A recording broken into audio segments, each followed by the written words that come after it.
You're listening to Confidence with Katie, a podcast created for ambitious, savvy women who are ready to embrace their inner badass.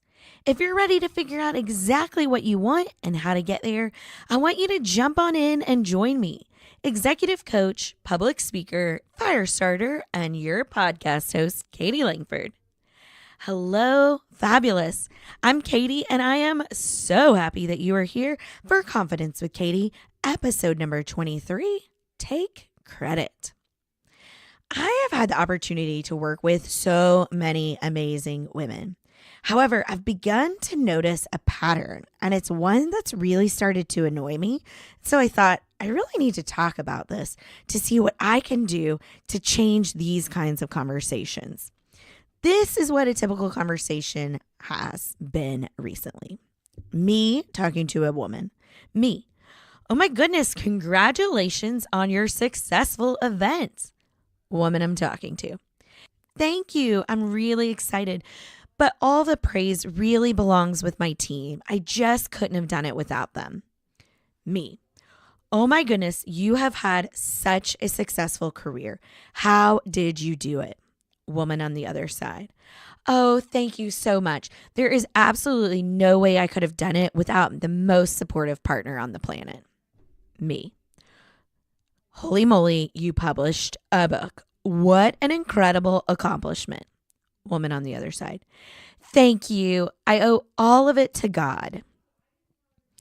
Listen, you know that gratitude is something I talk about often, and I do it all the time. I'm a huge fan of a gratitude journal, and if you're not already doing one, you got to get on board. And I do think it's wonderful when people take time to be grateful to supportive teams, partners, and higher powers.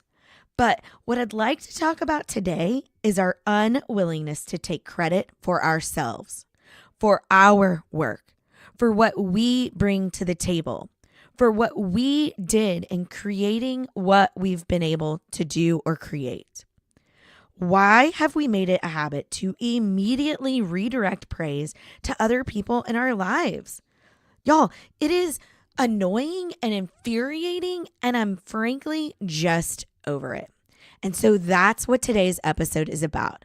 Why it is so important for us to learn how to accept credit for our hard work and our accomplishments.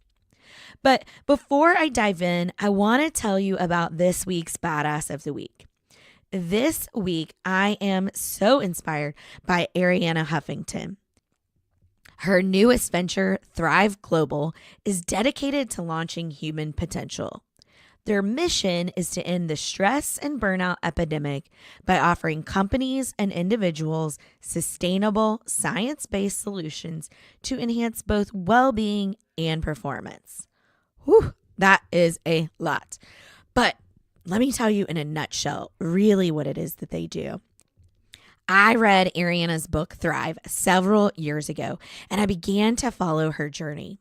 She talked about how she had built this great thing in Huffington Post, but she was living from a place of total stress and total burnout. It wasn't until she had an accident that it caused her to wake up and say, what the heck are we doing? As not only a journalist, but also as a studied economist, Arianna felt it was very important to look at research and see what is it that was truly based in science and what should we be doing. One of the things that I love the most is that she talks about the science of sleep. Y'all, I love sleep. In fact, it's probably one of my favorite things to do, which I know might sound real weird and dorky, but I don't care. I have always loved sleep. Friends in college would pull all-nighters, and I would just look at them and say that my sleep would always be more important than any grade that I could ever get. So, Mom, if you're listening, that was probably another reason why I didn't get a lot of A's. Well, one of the reasons, I should say. Anywho, I digress. When I'm working with ambitious, savvy women to help them get where they want to go and get what they want out of their personal and professional lives, many times we find that they are at a point of stress and burnout. And I always recommend that they reconnect back to themselves.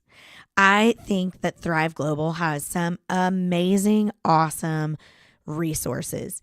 You can check out the book Thrive, the Thrive Global podcast, and the Thrive Global website, which has a ton of awesome content. And we'll link all of those in the show notes at katielangford.com. Now, let's get back to today's topic. Today, we're talking about why it's so important for us as women to give ourselves credit for our successes and our accomplishments. I'm going to talk about the places outside of ourselves that we redirect credit to, and how we don't take credit within ourselves, why we must make a shift, and most importantly, how you can actually do this in your own life. I'll start here. I gave an example a few minutes ago about the idea of giving credit to God or the universe.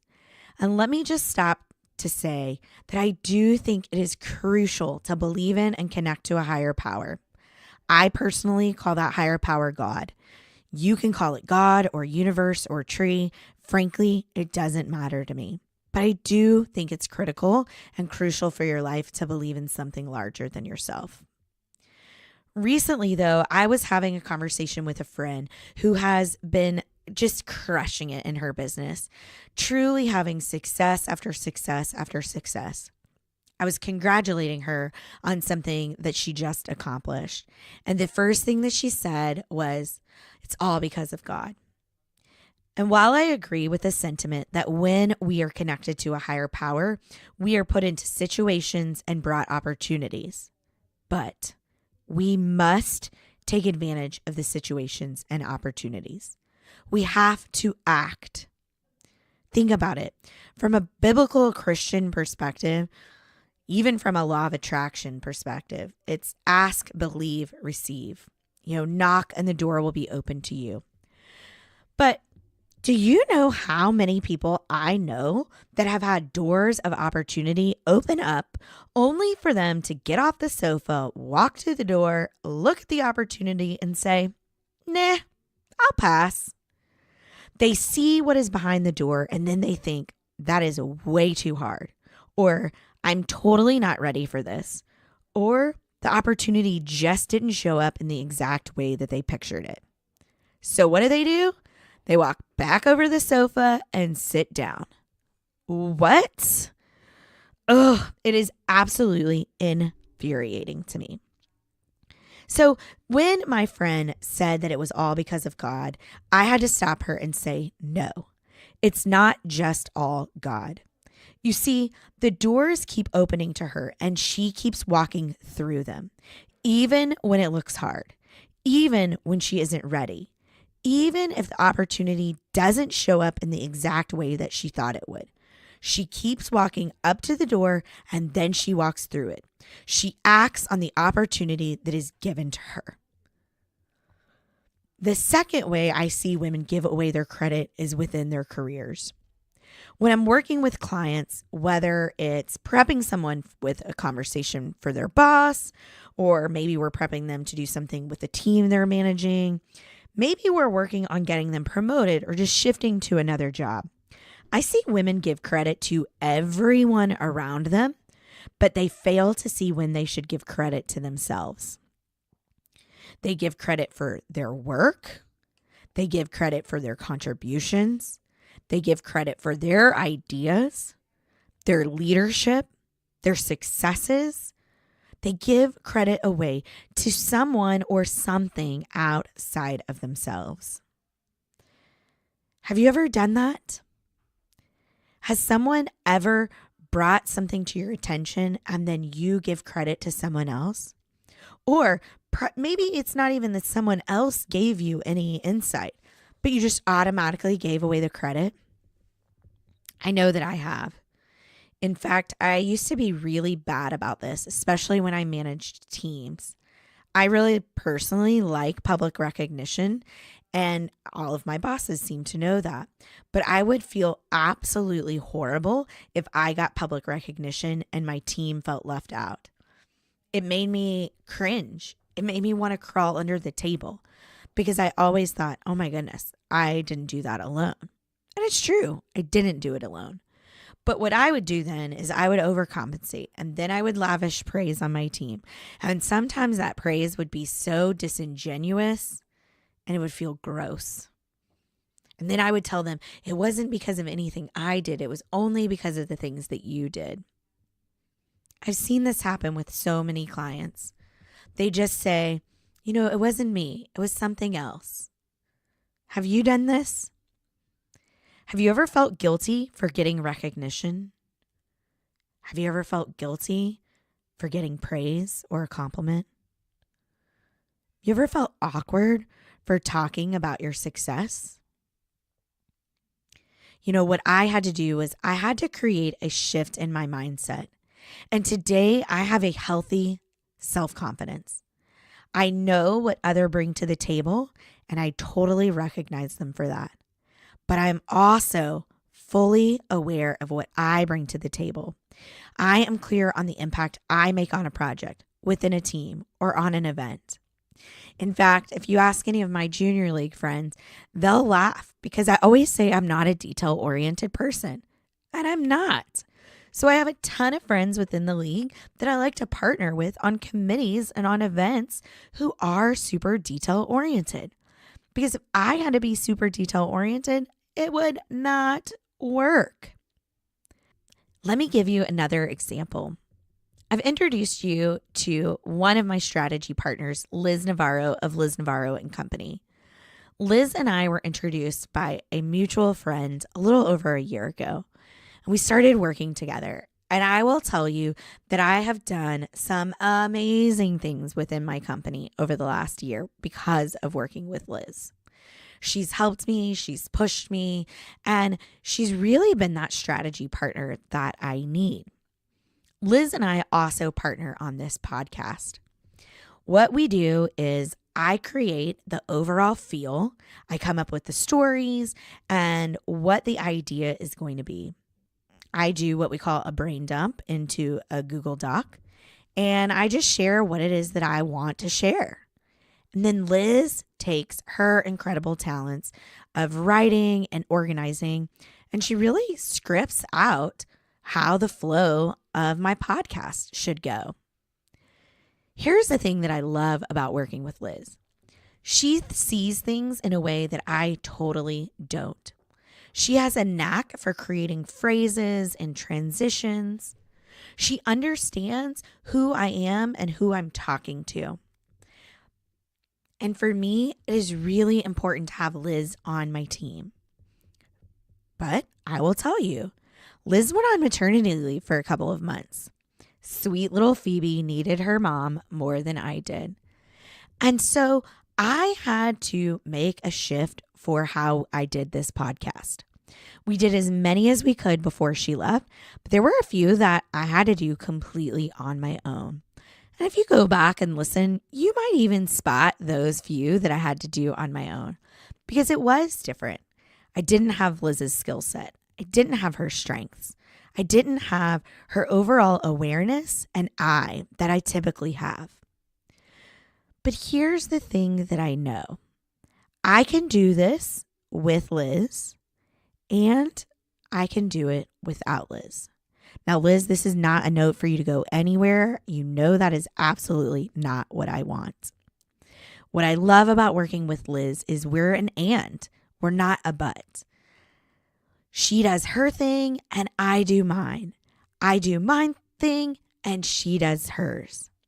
And I can give her all of the praise and recognition for what she does to help Confidence with Katie get into the hands of people just like you every single week.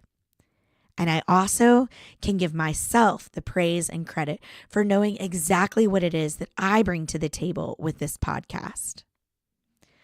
So why does it matter that you can create a shift in your mindset?